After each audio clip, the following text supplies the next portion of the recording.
Hello everyone, welcome back to my channel. My name is Heather. I am a styling, skincare, hair care, self-care enthusiast. I don't have any training in anything. I just have people ask me questions sometimes about different things, so I figured I'd start a YouTube channel to share my thoughts.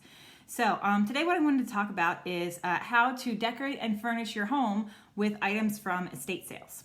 So first of all, what actually is an estate sale? Because there's a lot of different things out there. There's garage sales and yard sales and auctions and all kinds of stuff. So an estate sale is where, somebody, sometimes people move really quickly. Sometimes it's an older person moving into a residence facility, or they're moving in with family and they have too many things in their home.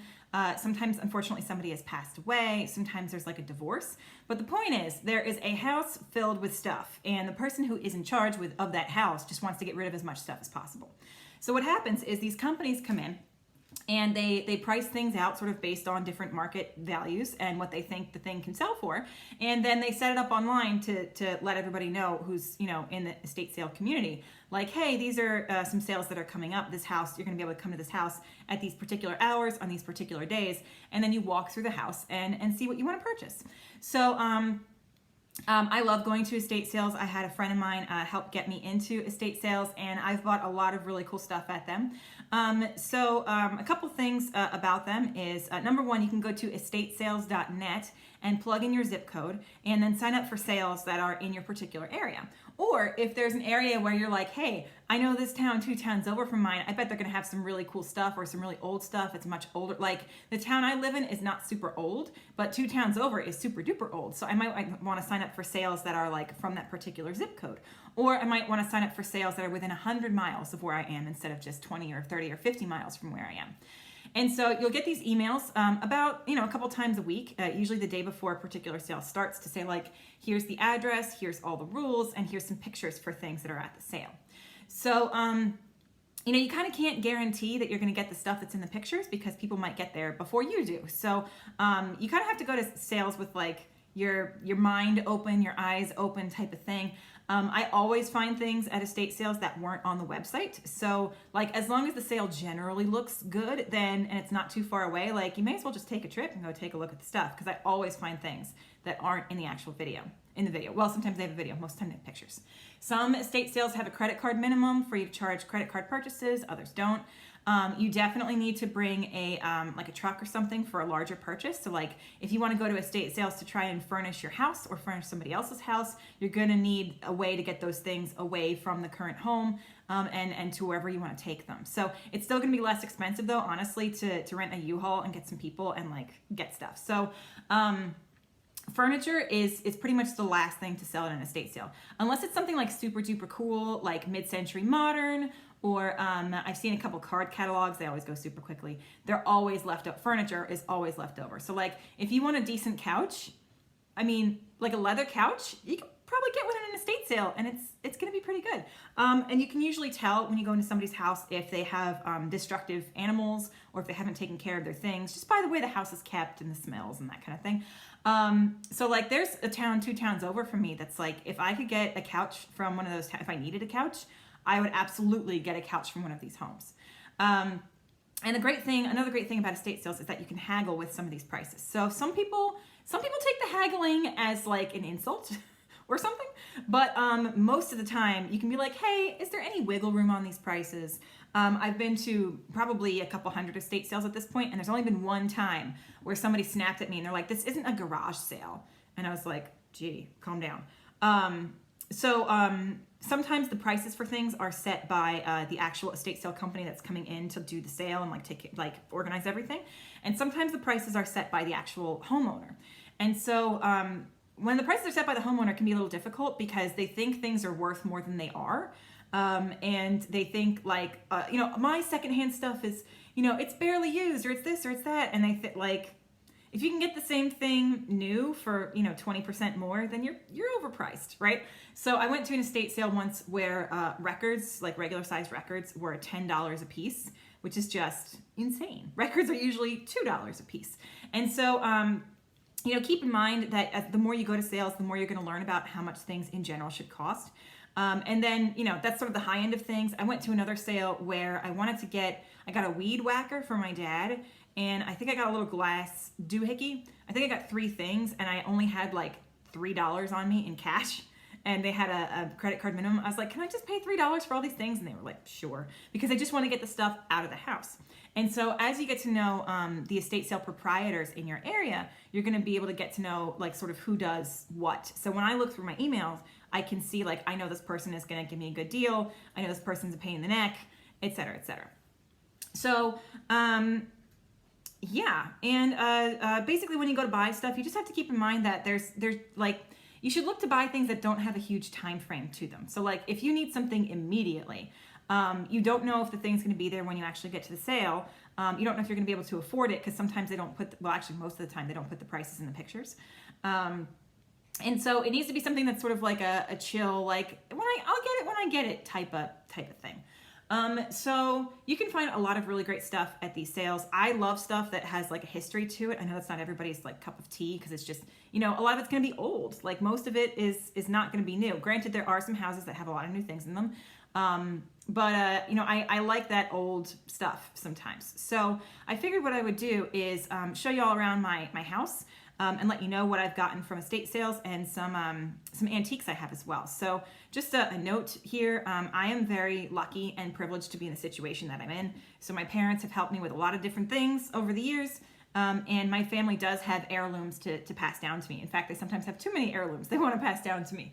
So it's really, I'm so lucky to be in the position I'm in. I know everyone isn't in my position, so if I could bring everybody with me and if I could just do that myself, I would do it, but I can't, so I'm very sorry. So I just know that I know how lucky and privileged I am. So you can't flip around the iPad while you're using it to talk, so I'm just gonna pick up the iPad and turn it around, and I'm gonna give you guys a bit of a tour through my house and the things that I have. So let's go. All right, so we'll start in the kitchen. There is the noisy cat. This is Neko. Hi, Neko. All right. So here is my display of what we lovingly call Christmas crap. And so I have my little tree. And so up here with this artwork here, these items that are in yellow, the yellow frames, those are from estate sales. So that was like $1 for both of those. So one just has some music stuff. The other has like an old picture of like an old heater looking thing. And then the coq au vin is actually, that was my grandmother's. That was in her kitchen when I was growing up. The mug of tea is something, or teacup, I guess, is something my mother painted. The calendar is something my best friend made. And then the framed item at the bottom is something I actually did when I was like 8, and I just chose to frame it because it's like a recipe for a good life or something like that. I don't know. So if you group things together like this reads as like a larger item. Like if I step back here, it reads as sort of like one big thing, which I think is cool. So down here at the bottom, on the bottom shelf there, the green jar and the little like ring thing or whatever it is, both of those are from an estate sale. This table was actually my mother's in like the 50s. So, well, my grandmother's, I guess I should say. My mom was a kid in the 50s. But this has been in my family for a very long time. So something like this guy over here, this Coca-Cola Tray. So this is something my grandmother probably actually got in 1979 as part of, you know, Coke being that old, I guess, the 75 years of it. So that's definitely a type of thing you'll find at a sale. So something very popular at estate sales is going to be glassware. There's tons and tons of glassware all the time. So I have these plates here. I think these plates are super duper cool. This silver on the outside here. I don't know if I'm supposed to be using them every day all the time as regular plates, but I do. There does appear to be like some kind of coating. The silver gets tarnished and I can clean it, but it doesn't get too bad. I put these in the dishwasher. I absolutely love these plates. And if you see the blue ones up here, these blue plates are also from estate sales. They're the same size and they're just plain blue, and I think they're very pretty. So any kind of glassware, kitchen stuff, everybody always has tons and tons of glassware. Making some iced tea here.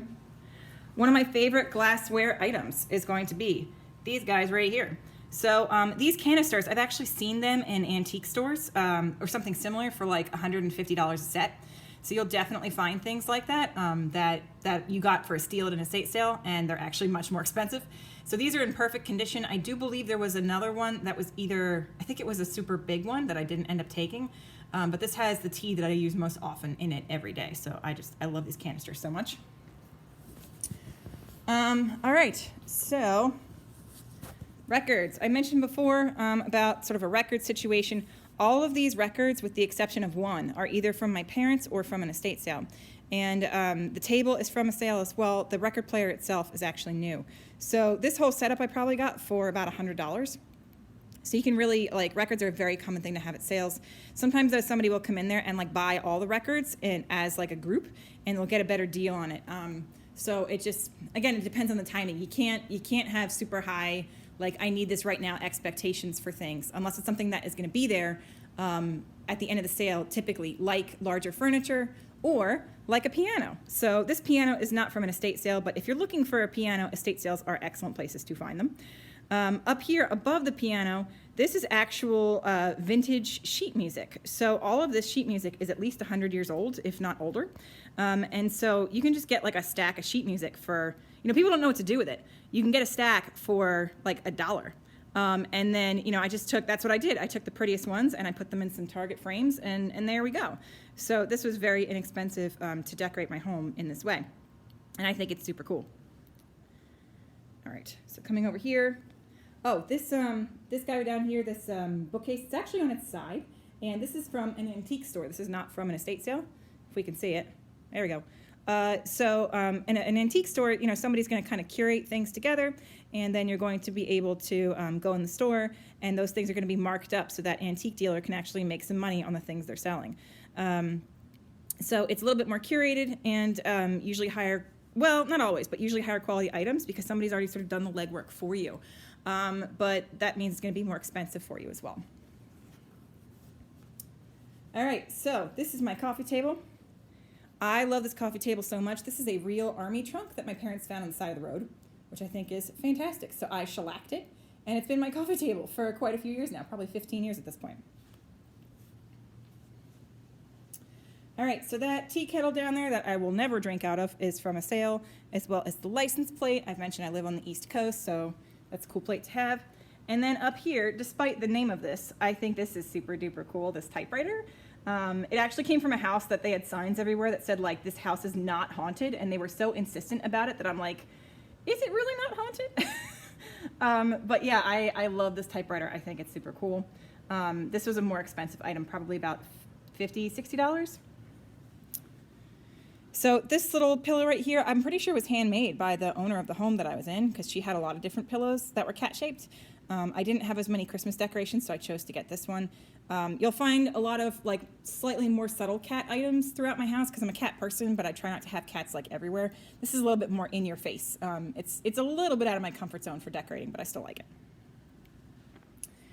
This blanket ladder, this is also a dumpster dive. So this was outside one of the homes down the street from my parents, and my dad took it and he cut it in half for me, and now I have a blanket ladder. These are very popular on Pinterest right now. And so if I knew I was going to have a house with such high ceilings, I probably would have, kept the ladder a little bit longer, but, there it is. I still think it's pretty cool.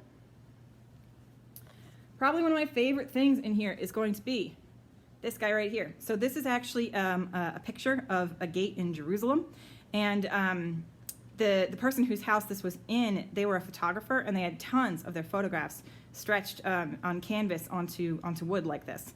And so this was just my favorite one, and I thought it went really well with my Dali prints on either side. So that's just, I really, really love having this here. This was also a little bit more expensive, but some of the original artwork is going to be a little more expensive like that. So I didn't mind paying for it. This captain's chair, my mom hates this, but I think it's kind of cool just to have this chair. It has a good patina on it, as my dad would say, so it looks, rustic and old and awesome, I think. All right. So down here, I don't feel like going down the stairs, but if we see down here, might be able to see that there is a bench that's next to the front door. That bench was also a dumpster dive. My parents found that on the side of the road too, and we put some polish on it, and it was good as new, and it fits perfectly down there, which is fantastic. All right, so let's come in here. Okay.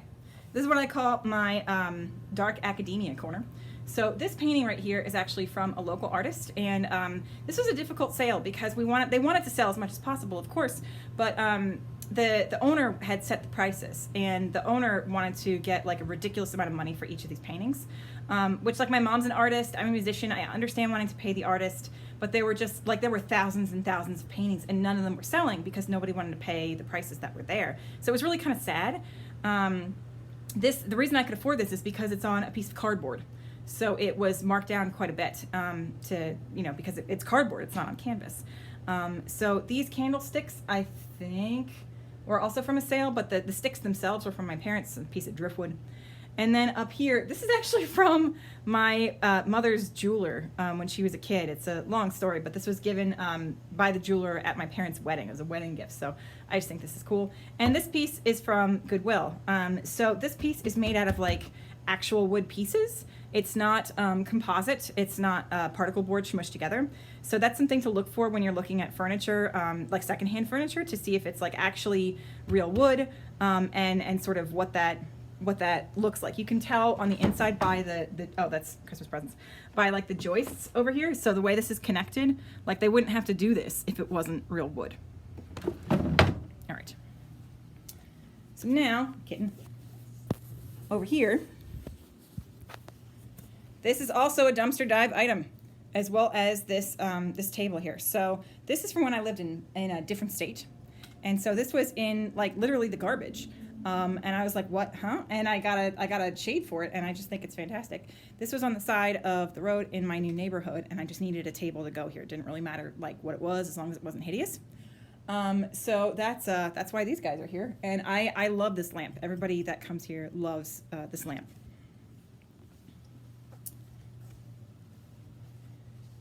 So now this is an antique. This was part of my grandparents' furniture set. And so they got the frame with it, and I just think that it's really cool that the frame is like a diamond shape. So I don't know. Oh, I almost forgot.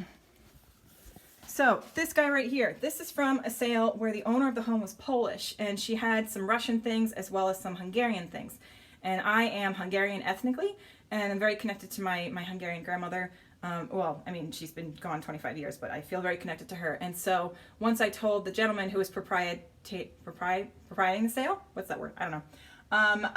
He's like, oh, you have to take this. It's in Hungarian. And he kept sort of trying to push the sale, and I didn't really want to take it, but then in the end I did. And I'm pretty glad I did. I think it fits here. I really like having it here. Another cat. All right. So one thing that I'm not really sure where it is off the top of my head, it's in my closet here. The reason it's in my closet is because I purchased a purse, a handbag at an estate sale that is a vintage, oh, here it is. It's a vintage Coach purse. And so this purse is so old, it doesn't have a serial number. So this was just, I almost didn't buy it, and you can see, like when I lift this up, this is perfect. The leather's it's like somebody bought the purse and then put it under a bed and nobody touched it for 60 years. I've seen these purses sell in antique stores for $200, and they're not nearly in as good a condition as this one is. I had somebody try to buy this off of me in a Coach store, one of the Coach employees, but it's a real vintage item from about the 60s, I believe, maybe the late 50s. And I love this purse so much. I wear it all the time. I'm trying to give it a rest. That's why it's up there. So that's probably my best estate sale find. And I know I'm talking about decorating, but I couldn't leave it out. Oh, I purchased this guy. Kitty on a bookcase. You know, just it's like $1 to get this in a frame. Again, it depends on the proprietor of the sale, but most of the time these things are not going to be very expensive. Over here is where I have the least amount, I think, from an estate sale. So like that little green dish down there is from a sale. A lot of this stuff is vintage from my own parents and grandparents. So, you know, when you group things together, as I mentioned before, it's going to look like one cohesive like item. So this all reads like a large decorative thing, which I think is cool. So odd numbers of groupings go well together. So 1, 3, 5. Different levels as well as vertical versus horizontal really helps kind of bring everything together. So the last things I want to show you, hello kitty, are going to be this chair, which I think is super cool. It's this really beautiful jewel toned velvet, and so it doesn't smell the best, kind of smells like mothballs, but as long as I air it out, and I kept spraying it with Febreze about once a week for a month, and that went away, the smell. So I don't sit in here too often. My cats really love it though, and I just think it's really beautiful, and it goes here really nicely. I think that frame up there, that's another Salvador Dali print on the top there, but I think that gold frame is from a sale too. The final piece I'd like to show you is this guy over here. So this is not everyone's taste, right? So it's kind of busy. It's got flowers. It's got birds. So let me just turn this on here. This lamp, by the way, this was, my grandmother wired this for electricity. And also the bedroom furniture. This was all my mother's parents' furniture. They got married and they purchased this furniture in the 30s. So anyway, so this chair, I just think is super cool. It had another chair that went with it. It's actually pretty comfortable. The cats like it. I don't know if you can see the fur on it. And my cat that passed away in May, it was her favorite chair. So that's her, her ashes are there. So she's still on her favorite chair. But this chair is super cool. It's a really cool conversation piece. I really love having it. So yeah, that's the last main item that I got at an estate sale. So yeah, so that is a tour through my house and some of the estate sale items that I purchased. So I really encourage everybody, it's not only good for the planet, but like you can get some super cool stuff by going to estate sales, things that really fit your personality, that are quirky, that are classic, that are whatever you're looking for, you can find it at an estate sale as long as you're willing to kind of wait for it to come around. So if anybody has any questions about estate sale shopping, then of course put them down in the comments below. But other than that, thanks so much for tuning in. I hope you have a really awesome rest of your day. Bye.